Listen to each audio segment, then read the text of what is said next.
امام ابن تیمیہ رحمۃ اللہ علیہ نے اپنی کتاب الایمان الاوسط میں 10 اسباب ایسے بتائے ہیں کہ ان اسباب سے انسان کے گناہ معاف ہوتے ہیں۔ ان میں سے پہلا سبب ہے توبہ۔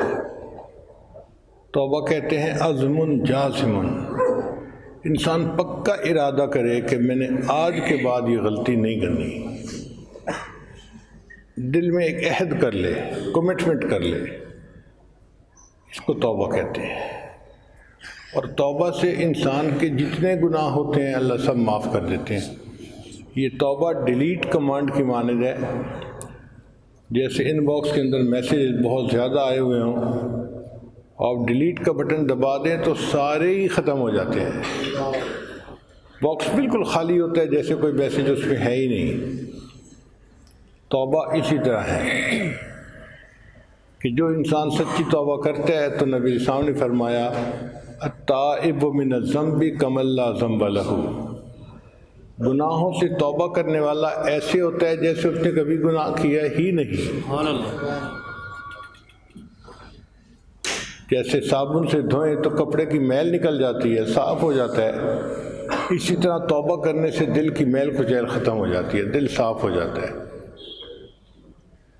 اس لیے اللہ تعالیٰ کا ارشاد ہے وَتُوبُوا إِلَى اللَّهِ جَمِيعًا أَيُّهَا الْمُؤْمِنُونَ لَعَلَّكُمْ تُفْلِحُونَ، اے ایمان والو تم سب کے سب مل کے توبہ کرو۔ اگر تم چاہتے ہو کہ ہمیں فلاح مل جائے تو فلاح ملے گی توبہ کرنے سے، گناہوں سے توبہ کر لو۔ دوسرا سبب جس سے گناہ معاف ہوتے ہیں اس کو کہتے ہیں استغفار۔ استغفار کا مطلب ہوتا ہے نادم ہونا، شرمندہ ہونا، ریپینٹ کرنا کہ جو گناہ کر بیٹھا یار میں نے اچھا نہیں کیا، یار مجھ سے غلطی ہو گئی۔ یہ جو انسان کے اندر ملامت ہوتی ہے نا، اس کو استغفار کہتے ہیں۔ اور یہ دونوں چیزیں توبہ اور استغفار ملتی جلتی ہیں، اس لیے ایک پر دوسرے کا نام اطلاق کر دیتے ہیں۔ بہرحال استغفار کی بھی کثرت کرنی چاہیے۔ ہماری زندگی کے جتنے بھی پرابلم ہیں نا وہ سب استغفار سے ختم ہو سکتے ہیں۔ ایک مرتبہ حضرت حسن رضی اللہ تعالیٰ عنہ تشریف فرما تھے، ایک بندہ آیا، حضرت بڑا گنہگار ہوں، کوئی عمل بتا دیجئے کہ جس سے میرے گناہ معاف ہو جائیں۔ فرمایا استغفار کرو۔ پھر تھوڑی دیر بعد بندہ آیا، حضرت بڑے عرصے سے بارش نہیں ہوئی، کوئی عمل بتائیں جس سے کہ اللہ بارش دے دیں۔ فرمایا استغفار کرو۔ پھر ایک بندہ آیا، حضرت بہت غریب ہوں، کوئی عمل بتائیں کہ اللہ مجھے مال دے دیں۔ بھائی استغفار کرو۔ حضرت میری بیٹیاں ہی بیٹی ہیں، کوئی عمل بتا دیں کہ اللہ مجھے بیٹا عطا کرے۔ بھائی استغفار کرو۔ حضرت میرا باغ ہے، دعا کرو اس کا پھل اچھا ہو تاکہ مجھے فائدہ ہو جائے۔ استغفار کرو۔ جب سب کو آپ نے کہا استغفار کرو استغفار کرو تو ایک آدمی جو پاس بیٹھا ہوا تھا وہ کہنے لگا حضرت آپ کے ہاتھ میں بھی عجیب ماسٹر کی آ گئی ہے، ہر تالا کھولنے کے لیے استغفار کرو استغفار کرو۔ تو حضرت حسن اللہ عنہ نے جواب دیا کہ دیکھو جو میں نے جواب دیے ہیں اپنی طرف سے نہیں دیے، اللہ کا قرآن بتا رہا ہے۔ چنانچہ قرآن مجید میں ہے استغفروا ربکم انہ کان غفارا، تو اللہ گناہ معاف فرماتے ہیں۔ یرسل السماء علیکم مدرارا، اللہ بارشیں برساتے ہیں۔ وَيُمْدِدْكُمْ بِأَمْوَالٍ، اور اللہ بندے کی مال کے ذریعے سے مدد فرماتے ہیں۔ وَبَنِينَ، اور بیٹے دے کے اللہ بندے کی مدد فرماتے ہیں۔ وَيَجْعَلْ لَكُمْ جَنَّاتٍ وَيَجْعَلْ لَكُمْ أَنْهَارًا۔ تو اگر آپ غور کریں تو ہمارے جتنے مسائل ہیں وہ انہی میں سے کوئی نہ کوئی ہے۔ کوئی بیٹے کے لیے پریشان، کوئی کاروبار کی طرف سے پریشان، کوئی اپنے گناہوں کی طرف سے پریشان، تو ہمارے لیے تو سب بیماریوں کا علاج استغفار میں موجود ہے۔ اس کی کثرت کریں، دیکھیں اللہ تعالیٰ ہمارے حالات کیسے سنوار دیں گے۔ اور اس کی کثرت کرنا کوئی مشکل کام نہیں ہے، چاہیں تو پورا استغفار پڑھ سکتے ہیں، استغفر اللہ ربی من کل ذنب واتوب الیہ، اور اگر چھوٹا استغفار پڑھیں استغفر اللہ تو بھی ٹھیک ہے۔ اب بتائیں جب صبح ہم گھر سے دفتر جاتے ہیں تو راستے میں کیا کر رہے ہوتے ہیں؟ کیا ضرورت ہے ادھر ادھر شکلیں دیکھنے کی یا گانے سننے کی یا کچھ اور سننے کی؟ استغفار کرنا شروع کریں تو 100 مرتبہ استغفار آسانی کے ساتھ ہم جاتے ہوئے پڑھ سکتے ہیں، اور دفتر سے واپس آتے ہوئے 100 مرتبہ استغفار اس وقت پڑھ سکتے ہیں۔ ہمارے نام اعمال میں استغفار کا عمل لکھا ہوا ہوگا، حدیث پاک میں آتا ہے طوبی لمن وجد فی صحیفتہ استغفارا کثیرا، قیامت کے دن جس بندے کے نام اعمال میں استغفار زیادہ لکھا ہوگا اس بندے کو مبارک ہو۔ تو پھر استغفار کی کثرت کریں۔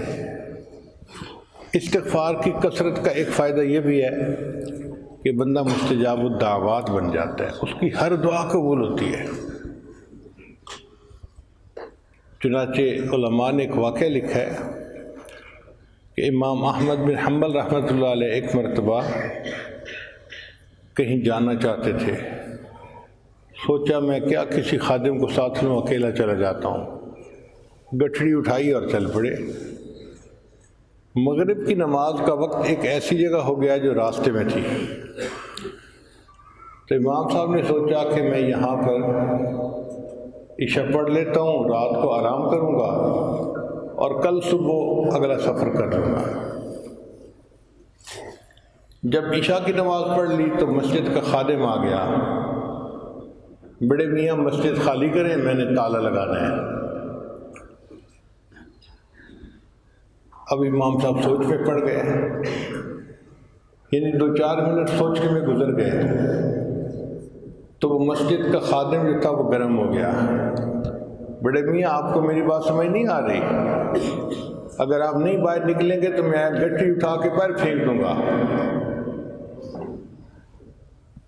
امام صاحب اور پریشان، یا اللہ کوئی مجھ سے غلطی سرزد ہو گئی کہ تیرا یہ بندہ میرے اوپر اس قدر چیخ رہا ہے، شاؤٹ کر رہا ہے۔ خیر امام صاحب نے اپنی گٹی اٹھائی اور مسجد سے باہر نکل آئے۔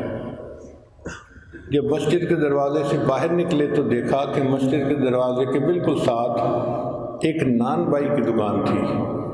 نان بائی کہتے ہیں کہ تنور ہوتا ہے، روٹی بناتے ہیں، تو گرم گرم روٹیاں وہ لگا رہا تھا، اور آگ تھی، اور سردی کے موسم میں آگ بندے کو مزہ دیتی ہے۔ تو امام صاحب نے اس نوجوان سے کہا کہ کیا میں یہاں آپ کے پاس بیٹھ کے وقت گزار سکتا ہوں؟ فجر پڑھ کے میں چلا جاؤں گا۔ انہوں نے کہا بڑے میاں آئیے، تشریف رکھیے، بیٹھیے، 100 بسم اللہ۔ تو امام صاحب اس کے پاس بیٹھ گئے۔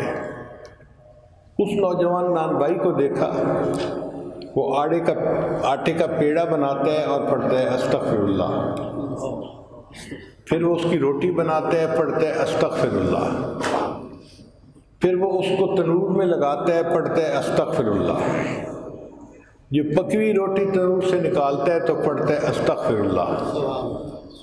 اب امام صاحب 1 گھنٹہ بیٹھ کے اس کو دیکھتے رہے، وہ مستقل استغفار پڑھتا جا رہا ہے۔ 1 گھنٹے کے بعد امام صاحب نے مسکرا کے اس نوجوان کو دیکھا، تو نوجوان نے پوچھا بڑے میاں مسکرا کیوں رہے ہیں؟ امام صاحب نے کہا کہ بھئی تو کتنا خوش نصیب نوجوان ہے کہ تو اپنے کام کے دوران اتنی کثرت سے استغفار کر رہا ہے۔ اس نے کہا بڑے میاں یہ میری عادت بن گئی ہے، اور اس عمل کی وجہ سے اللہ نے مجھے مستجاب الدعوات بنا دیا ہے۔ تو امام صاحب نے اس سے کہا کہ بھئی کیسے تم کہتے ہو کہ اللہ نے تمہیں مستجاب الدعوات بنا دیا؟ وہ تھوڑی دیر سوچنے لگا، کہنے لگا کہ ہر دعا اللہ نے میری قبول کی ہے، سوائے ایک دعا کے جو ابھی قبول نہیں ہوئی، اس کی قبولیت کے انتظار میں ہوں میں۔ امام صاحب نے پوچھا وہ کون سی دعا؟ کہنے لگا کہ میں نے سنا ہے کہ امام احمد بن حنبل بڑے محدث ہیں، فقیہ ہیں، میری ڈیوٹی ایسی ہے کہ میں یہاں سے ان کو ملنے کے لیے جا نہیں سکتا، چھٹی نہیں کر سکتا، تو میں نے دعا مانگی تھی اللہ میری امام احمد بن حنبل سے ملاقات کروا دے۔ اس دعا کے میں انتظار میں ہوں، باقی ہر دعا قبول ہو چکی۔ امام صاحب نے کھڑے ہو کے اس نوجوان کو گلے لگا لیا، مبارک ہو، اللہ نے تمہاری یہ دعا بھی قبول کر دی، میرا نام احمد بن حنبل ہے۔ تو استغفار کی کثرت سے دنیا کے بھی فائدے، آخرت کے بھی فائدے۔ اس لیے خواتین گھر میں جب کام کرتی ہیں، کھانا بناتی ہیں، سالن بناتی ہیں، صفائیاں کرتی ہیں، کپڑے دھوتی ہیں، کپڑے استری کرتی ہیں، ہر کام کے دوران زبان پہ استغفار رہے، پھر آپ دیکھیے گھر کے اندر برکتیں کیسے آتی ہیں۔ ہمارے پاس وقت ہوتا ہے، غفلت کی وجہ سے ہم فائدہ نہیں اٹھا سکتے، تو پہلا سبب جس سے گناہ معاف ہوتے ہیں وہ ہے توبہ، اور دوسرا سبب جس سے گناہ معاف ہوتے ہیں وہ ہے استغفار۔